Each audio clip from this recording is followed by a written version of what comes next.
So there's this AI called Chatgpt. Now this AI is really powerful. It can do all sorts of things such as tell you how to cook, or give you cooking recipes, or even straight up give you like actual code. You can just ask it, hey, write me a Flappy Bird clone, and it will just give you it. I've heard like the code may not be the best and it's still in beta and everything, but anyway, the point being is that I thought, now that I'm a retro gaming channel, why don't I ask it for retro gaming advice, retro gaming tips? So if you're new to retro gaming, this may be the video for you. So this is what the AI gave me. My words. So first, I asked the AI, well, how do I go about making a video about an AI? I know it's really meta, but essentially what it said, first, I need to do research. Well, using the AI itself is the research. So there we are. I've done that, I guess. Then I need to make an outline for my video. Oh, and obviously you can pause the video if you want to see exactly what the AI said, but I'm paraphrasing because it will just make the video a bit shorter, a bit more concise, hopefully take less of your time. As you can see, as I'm put on the screen now, this is the script to my video, the notes that I put down. Then you need to record the video. Well, that's what I'm doing now, and that's what my Kai is doing to help me. Finally, make sure I use visual aids. Well, not only have I got a Yoshi here, but I've also got games that I'm going to be showing you in a second, and I'm also putting things on screen like what the AI is saying and everything. So hopefully, I'm making a good video, at least according to an AI anyway. So we'll see how great this turns out. Let me know in the comments below, as every YouTuber on the planet says, if the AI is doing a good job and if I'm doing a good job, I guess. You have double checked that the microphone's actually working, haven't you? It looks like it's working. Yeah, so like the camera's actually on. Yeah, can you make sure it's actually recording for a change, honestly? I was like, And finally, well, edit the video. I haven't got quite to that stage yet, but Editor Me will tell you how the editing process was going.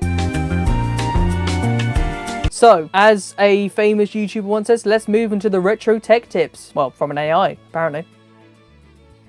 So, the first thing that the AI said about the actual retro gaming is you need to do your research. Now, obviously, research is very important, and I'd say it's probably the most important thing, because you need to know deals in your local area, what gaming hunting is like in the first place, and there's all sorts of things that we're going to address in a second, but doing your research, knowing what things cost, etc. is very important. It's the first thing you should do if you're ever considering getting into retro gaming, or just buying games in general, as, you know, prices can fluctuate, wherever you live may depend on how much things cost, and all the rest of it. So yes, definitely do your research. Second is set your budget. Now, this is also an incredibly important step, because depending on how much you have to spend or how much you can afford makes a huge difference in what you'll be able to get, which console you'll go for, all the rest of it. I know is obvious, but it's an important step that some people may forget, because retro gaming can get very expensive, so keep an eye on how much you're spending. The most important thing is make sure you don't spend anything you can't afford to lose. At the end of the day, retro gaming is entertainment, and obviously making sure you have food and shelter and water and all the necessities of life is more important than video games. I hope that you understand how important that is. Don't be like my brother who sits there and buys video games all day and doesn't look after himself, okay? That was a joke, by the way, Kai. Don't cry, please. I'll start punching you instead.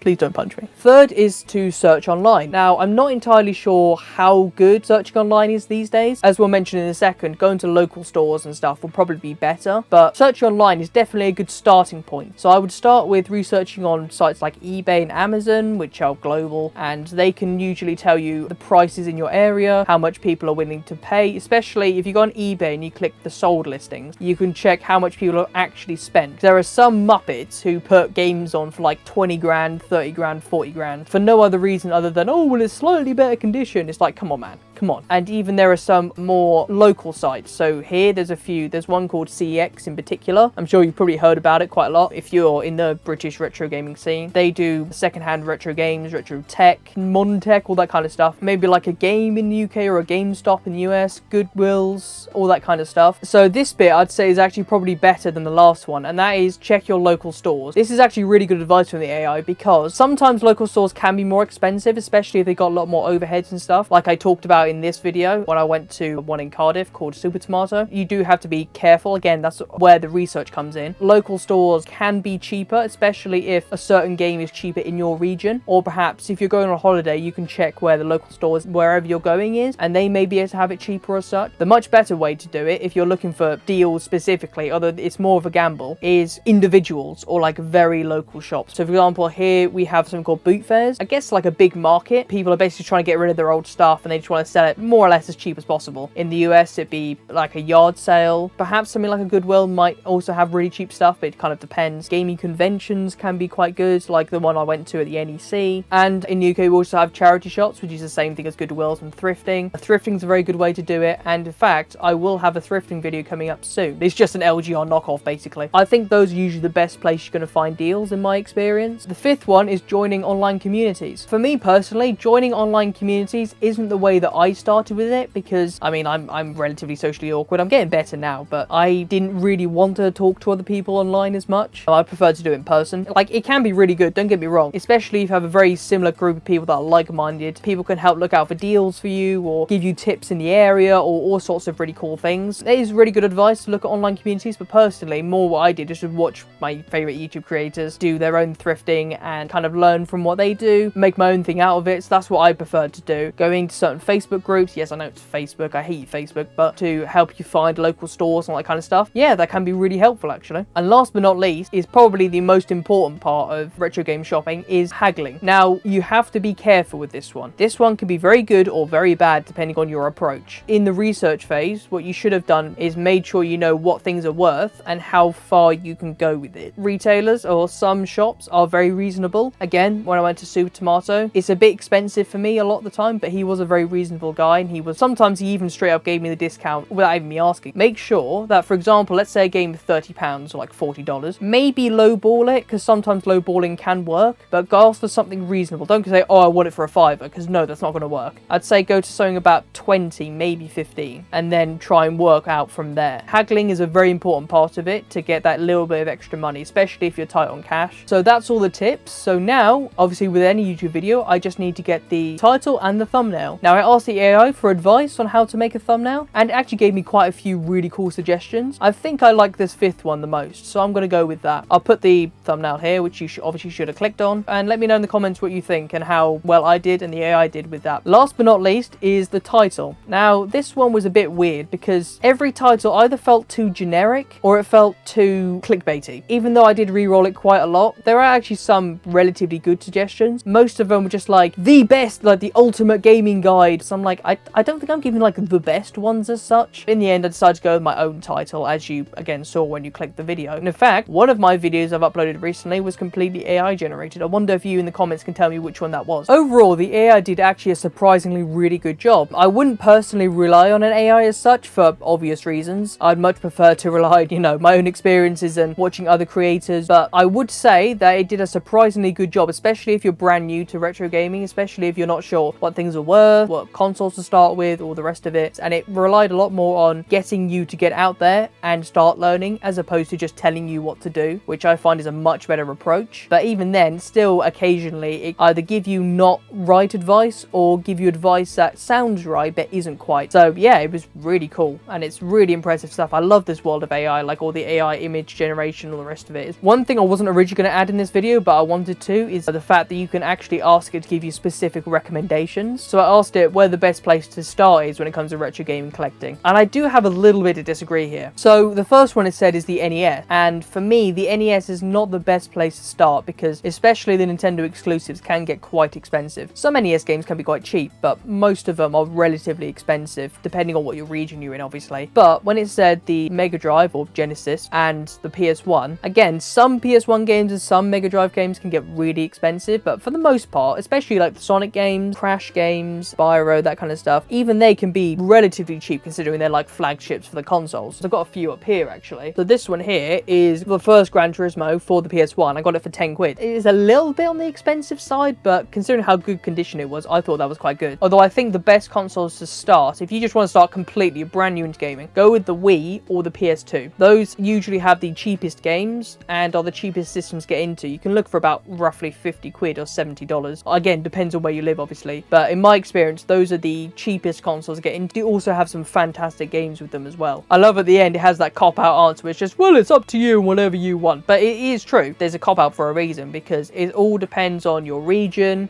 what you want to start collecting, and your budget mainly. As the theme of the video is, do your research. Hopefully this video is like a starting guide or for, you know, your retro gaming, collecting, hunting, whatever it is, finds. Thank you for watching. You can check my last video here where I went to this retro gaming shop in Cardiff called Super Tomato.